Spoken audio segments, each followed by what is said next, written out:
right, so you know that new Indiana Jones game coming Yeah. out December 9th. Yeah, Indiana Jones and the Great Circle. Right. We're going to be like cracking open some early intel on it today. Yeah. And trust me, this isn't like your typical movie tie-in Yeah. situation where it's just like slapped together. Okay. We're talking about a game that's intentionally channeling the spirit of a true adventure game classic, Indiana Jones and the Fate of Atlantis.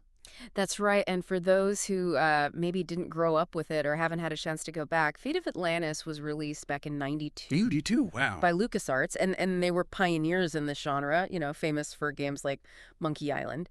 And they use this game engine called SDU. Okay. Which was groundbreaking for its time. Okay, well, rewind for a sec. 92, SCUM engine.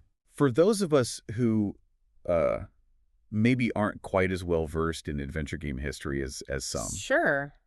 Break that down a bit for us. What's so special about Fate of Atlantis? Yeah. And what is this SKM thing? Yeah, so imagine this. It's the early 90s, and most games were all about, you know, reflexes, right? Jumping over barrels, dodging fireballs, all that good stuff. Right.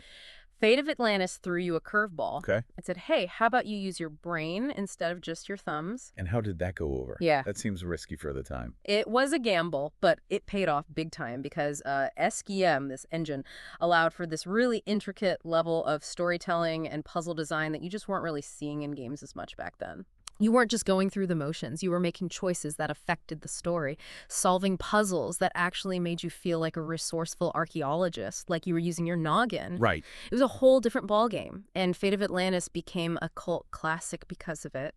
Yeah, now that you mention it, I vaguely remember my older brother spending hours hunched over his computer. Chuckles. Absolutely convinced that he had stumbled upon the actual lost city. He sucked you in, you know? And from what we're seeing with the Great Circle, it seems like the developers are trying to recapture that magic for a new generation. Wow. This Vandal article we've got actually has a quote from Craig Derrick, the game's executive producer, and he really emphasizes puzzle solving. Okay. He says they want players to use their brain before their brawn.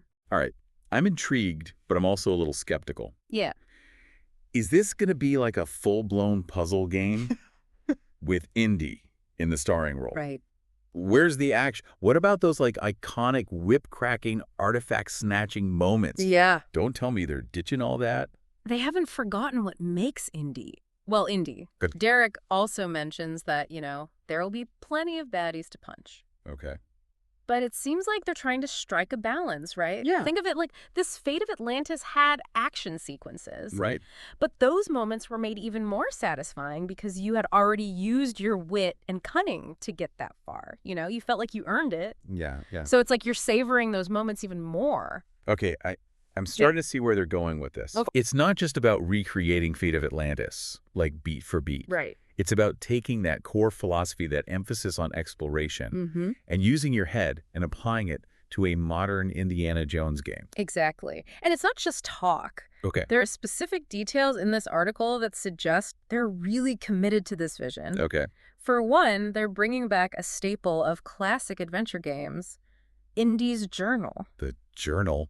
You mean that thing that Indy uses to, like, doodle maps and jot down ancient languages that he probably shouldn't understand? The very same. But it was so much more than just a prop in those classic games. Okay. Think back to those late nights you mentioned, you know, watching your brother hunched over that computer. Right. Remember all those scraps of paper he probably had scattered around with frantic notes scribbled all over them? Oh, yeah. I'm pretty sure some of them are still stuck under the desk at my parents' place.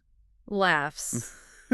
The journal was basically the digital equivalent of that. Right. You'd use it to keep track of clues, sketch out suspicious symbols that you came across, jot down bits of dialogue that might be important later. It was like a detective's notepad. Only instead of solving a murder, you were piecing together the location of Atlantis or the secret to some ancient artifact. So it was like a game mechanic that was built right into the story. Right. No quest markers, no objective lists. Exactly. Just you and your journal and your own ability to, like, connect the dots. Exactly. It forced you to pay attention to details, to think critically about the information you were given. Right. And it sounds like the Great Circle is bringing that same spirit to the table. All right, so we've got puzzles, we've got the journal. What else did this Vandal article dig up that has you convinced that they're going all in on this classic adventure game vibe? Well, there's this one detail that really caught my eye. Yeah. It seems like Indy will be utilizing a camera in this game. A camera. See, that doesn't exactly scream classic adventure game to me. Right. I mean, Indy's more about punching Nazis and outrunning giant boulders. When does he ever even have time for photography? That's what I thought at first, too. Yeah. But then I dug a little deeper into the article. Okay. Turns out this isn't just some random gadget that the developers threw in. Really? They actually pulled it from the Young Indiana Jones Chronicles, that TV series from the 90s. Hold on. Are you serious? They're referencing the Young Indiana Jones Chronicles.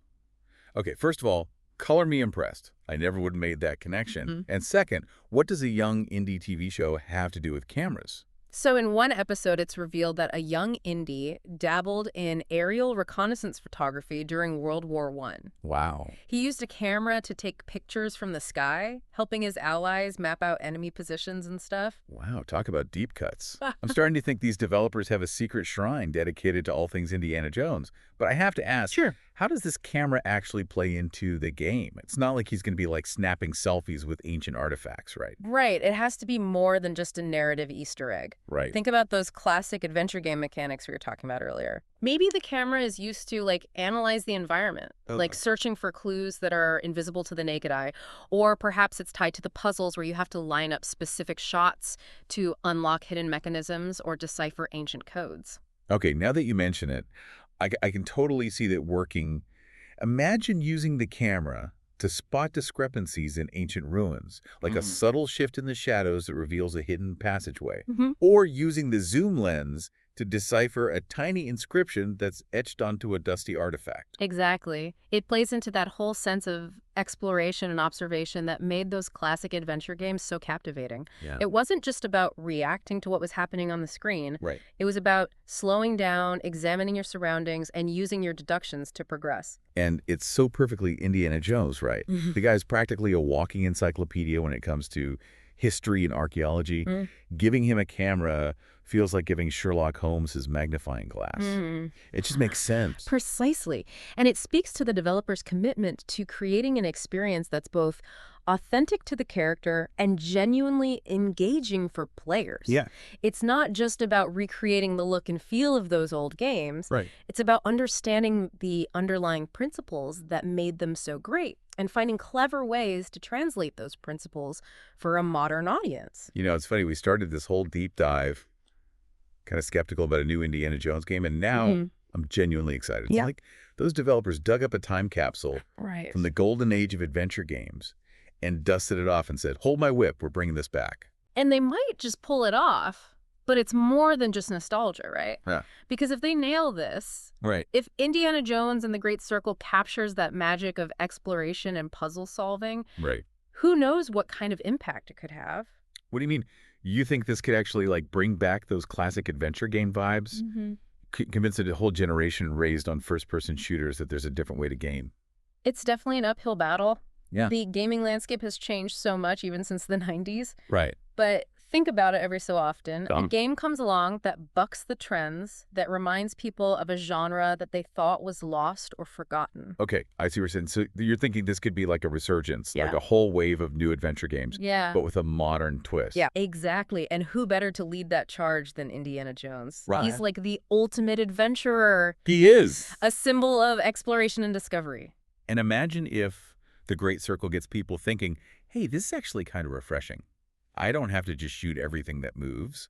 Right. Maybe there's a place for using my brain in games, too. That's the dream, right? Yeah. And who knows, maybe this new game will even inspire some players to go back and check out the classics. Right. Like Fate of Atlantis. Right. They might be surprised by how well those games hold up, even after all these years. It's like Derek said in the article, they're going for that Saturday matinee feel. And I'm betting that feeling of adventure, of wonder, of using your wits to overcome challenges, that's something that never really gets old no matter what generation you're from. Absolutely. So to answer your question from the beginning, Yeah. This does not sound like your average movie tie-in. This sounds like something much more exciting, a potential turning point for the industry, even. Well, consider me officially hyped. Yeah. December 9th can't get here soon enough. And hey, if Indiana Jones and the Great Circle lives up to even half of its potential, Right. who knows? Maybe we'll be doing a whole new wave of deep dives on a new generation of adventure games in a few years. That's a future I would love to explore. Me too. Oh. All right, until then, keep it locked right here for more deep dives into the latest and greatest in gaming, tech, and all things fascinating.